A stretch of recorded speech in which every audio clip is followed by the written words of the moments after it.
আপনাদের যাদের মন শক্ত, অনেকের চোখ দিয়ে পানি নামে না। আমার এক আত্মীয় আছে, খুব আল্লাহওয়ালা। আমার জীবনে এত আল্লাহওয়ালা আমি দেখি নাই, কিন্তু ওনার চোখ দিয়ে পানি নামে না। বারবার এসে আমারে বলেছে, মিজান কি করবো বলো, তুমি একটু মোনাজাত ধরো। আমার মনে আছে আমি ওনাকে নিয়ে মোনাজাত ধরতাম, তো ওনার কান্না আসে না চোখ দিয়ে। এত আল্লাহওয়ালা, খুব ভালো মানুষ, কিন্তু চোখ দিয়ে পানি নামে না। এটা অনেকের হয়, নানা কারণে হয়।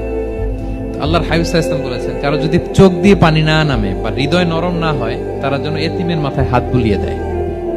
এক সাহাবী এসে বলেন, ইয়া রাসূলুল্লাহ, আমার হৃদয়টা বড় শক্ত, হৃদয় নরম হয় না। রাসূল সাল্লাল্লাহু আলাইহি ওয়াসাল্লাম বললেন, তাই? আচ্ছা, আতুহিব্বু আন ইয়ালিনা কলবুক, তুমি কি চাও তোমার হৃদয় নরম হোক, ওয়া তুদরাকা হাজাতুক, এবং তোমার আশা পূরণ হোক? তিনি বললেন, হ্যাঁ। তো রাসূল সাল্লাল্লাহু আলাইহি ওয়াসাল্লাম বললেন, ইরহামিল ইয়াতীম, এতিমের উপর রহম করো। ওয়ামসা আলা রাসি, এতিমের মাথায় হাত বুলিয়ে দাও। ওয়া আতইমহু মিন তুআমিক, তোমার খাবার এতিমকে খাওয়াও।